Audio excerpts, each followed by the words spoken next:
Carlos Yulo may mensahe sa kanyang dating coach na si Munehiro Kugimiya. Sa isang kamakailang impromptu na panayam ng isang reporter mula sa ABS-CBN, nagbigay si Carlos Yulo ng mensahe para sa kanyang dating coach na si Munehiro Kugimiya mula sa Japan. Sa nasabing panayam, tinanong ng reporter si Carlos kung may posibilidad ba na makatrabaho at makasanayan niyang muli ang coach na si Munehiro sa hinaharap. Sa kanyang sagot, inamin ng Pinoy Olympian na hindi niya tiyak kung magkakaroon pa ng pagkakataon na muling magkasama sila ng coach na iyon, ngunit nais niyang iparating ang kanyang pasasalamat sa mga ito.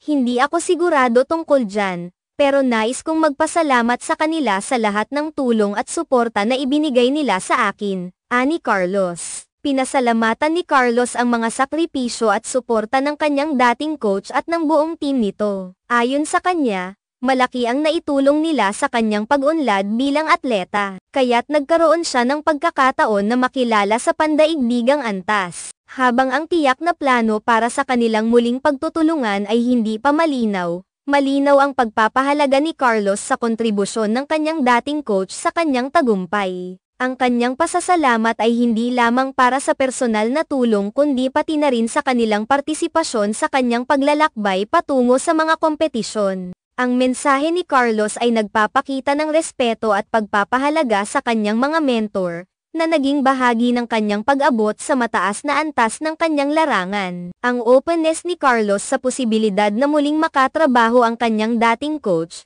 kahit na hindi pa tiyak, ay nagpapakita ng kanyang professionalism at pagpapahalaga sa magandang relasyon sa pagitan ng coach at atleta. Ang ganitong uri ng komunikasyon ay mahalaga sa mundo ng sports, kung saan ang suporta mula sa mga coach at team ay madalas na nagsisilbing pundasyon para sa mga atleta upang maabot ang kanilang mga layunin. Sa huli, ang pasasalamat ni Carlos sa kanyang dating coach ay isang magandang halimbawa ng pagkilala at pagpapahalaga sa mga tao na tumulong sa kanyang tagumpay. Mula sa panibagong yugto ng kanyang karera, mukhang determinado si Carlos na gamitin ang kanyang mga natutunan at karanasan para sa mas mataas na mga layunin sa hinaharap. Ang mensahe niya ay hindi lamang patunay ng kanyang pagpapahalaga sa mga nakaraan kundi pati na rin ng kanyang pagnanais na patuloy na magtrabaho ng mabuti upang makamit pa ang mas marami pang tagumpay sa kanyang sport.